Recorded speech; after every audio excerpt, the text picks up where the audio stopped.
నమస్తే, నేను మీ మాధవీలత. ప్రస్తుతం తెలంగాణలో ఎలక్షన్ల పండుగ జరుగుతుంది. ఒక్కొక్క పార్టీ వాళ్ళు ప్రజలకి తాయిలాలు పంచినట్లు స్కీమ్స్ అనౌన్స్ చేస్తున్నారు. ఇప్పుడు మనం బ్రీఫ్ గా ఆ మిఠాయిలు ఏంటో చూద్దాం. కాంగ్రెస్ అధికారంలోకి వస్తే వాళ్ళు ఇచ్చేటటువంటి మిఠాయి పొట్లం ఏంటంటే మైనారిటీలకు బంపర్ ఆఫర్స్. పాపం హిందువులేం పాపం చేశారు? ఆఫర్ అంటే ఆఫర్. కొత్త జంటలకు 1,50,000 రూపాయలు, ముస్లిం కొత్త జంటలకు. మరి ఇందులో హిందువులు ఇంకో మతం వాళ్ళు ఏం పాపం చేసుకున్నారబ్బా? ఎందుకు ఈ వివక్ష? దీన్ని బట్టి చూస్తే ముస్లింలు పెళ్లి చేసుకుంటేనే ఈ దేశానికి ప్రయోజనం, మిగిలిన వాళ్ళు పెళ్లి చేసుకుంటే ఎలాంటి ప్రయోజనం లేదు అని అర్థమే కదా. ఇవ్వడంలో తప్పులేదు.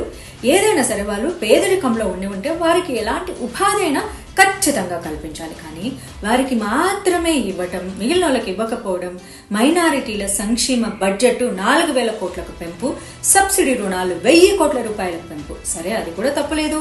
ఇప్పుడేంటి, పక్కన వాళ్ళు ఎవరు, వాళ్ళ బ్రదర్స్, వాళ్ళ సిస్టర్స్, వాళ్ళకు కూడా లేదే. హిందువులకైతే ఎలాగూ లేదు, అది మనకు అర్థమైంది. ఇంతకు ఎందుకు లేదంటారు? ఏమో లేదు. 10th క్లాస్ చదివిన వాళ్ళకేమో 10,000 రూపాయలు. అయ్యో పాపం, మిగిలిన వాళ్ళు ఏం చేశారయ్యా పాపము? అందులో ముఖ్యంగా హిందువులు ఏం చేశారు?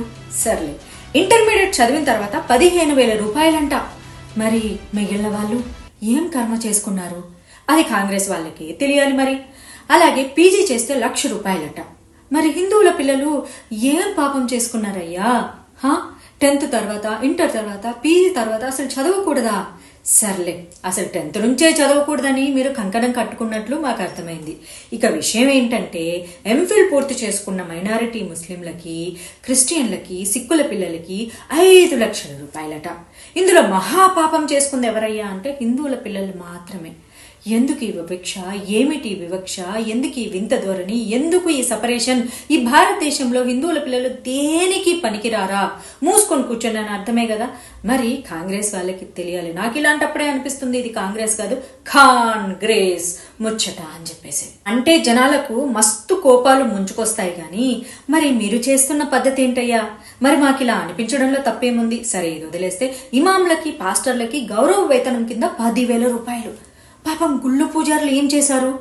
ఇమాంలకు, పాస్టర్లకు ఆల్రెడీ వాళ్ళ సంస్థల నుంచి వచ్చే డబ్బులు సరిపోతున్నాయి కదా. మరి దేవాలయాల్లో ఒక్క పూట తిండి తినడానికి కూడా డబ్బులు లేని పూజారులు ఎంత మంది ఉన్నారు? ధూపం దీపం వేయటానికి కూడా, నైవేద్యం సమర్పించడానికి కూడా 5,000 రూపాయలు కూడా లేని దేవాలయాలు ఎన్నున్నాయో తెలుసా? ఎందుకంటే మా దేవాలయాల డబ్బు కూడా ప్రభుత్వమే ఎండోమెంట్ ద్వారా దుబ్బి తింటుంది. ఆ డబ్బు కూడా మీరు ఇమాంలకి, పాస్టర్లకి ఇస్తున్నారు. మరి మా హిందువులు కడుపు మోడుతున్నా సరే, కడుపు మండుతున్నా సరే, సిక్కుల హిందువులు మాత్రం ఇలాంటివి చూసి చూడనట్లుగానే కడుపు నిండుగా ఉందబ్బా. ఎందుకంటే మా సొమ్ముతిని మమ్మల్ని దుబ్బుతుంటే వాళ్ళకి కడుపు నిండుగా ఉంటుంది కదా. మరి సరేలే, ఇక అది కూడా కానివ్వండి. ఇప్పుడు ముచ్చటగా మన బీఆర్ఎస్ వాళ్ళు ఏం చేస్తున్నారో చూద్దాం. విషయం ఏంటయ్యా అంటే, మన హైదరాబాద్ లో ఆ బాలపూర్ అలాంటి ఏరియాలు ఉన్నాయి కదా, అవన్నీ డిఫెన్స్ ఏరియాస్ అనమాట. సో అలాంటి ఒక డిఫెన్స్ ఏరియా అంటే DRDO ఇట్లాంటి సంస్థలన్నీ ఉన్నాయి. చాలా సెన్సిటివ్ ఏరియా, చాలా సెక్యూర్డ్ గా ఉండాల్సిన ఏరియా అనమాట. అలాంటి చోట మన Telangana home minister so called minority అతను రోహింగ్యాలకు అఫీషియల్ షెల్టర్లు ఏర్పాటు చేసి పనిగట్టుకుని రోహింగ్యాలను తీసుకొచ్చి ఆధార్ కార్డులు ఇస్తూ వాళ్ళకి ఐడెంటిటీ క్రియేట్ చేస్తూ షెల్టర్లు కూడా ఇస్తూ ఓపెనింగ్ కూడా వెళ్లారు. భారతదేశానికి రక్షణ ఆయుధాలు తయారు చేసేటటువంటి డిఫెన్స్ ఏరియాలో వాళ్ళని ఎందుకు ఉంచుతున్నారు? ఇది కుట్రలాగా మీ ఎవరికి అనిపించట్లేదా? సరే, సహజంగా భారతదేశాన్ని ప్రేమించే ప్రతి ఒక్కరికి ఇలా అనిపిస్తూ ఉంటుంది. కానీ ఈ దేశంలో ఉంటే ఎంత, పోతే ఎంత అని ఆలోచన చేసే వాళ్ళకి మాత్రం ఇది విడ్డూరంగా అనిపించదు. ఎందుకంటే నా ఇంట్లో జరగట్లేదు కదా, నా ఆడోళ్ళని ఎత్తుక్కుపోవట్లేదు కదా, నా కుటుంబం బాగానే ఉంది కదా, నేను బాగానే ఎంజాయ్ చేస్తున్నాను కదా అని మాత్రమే చూసుకుంటుంది.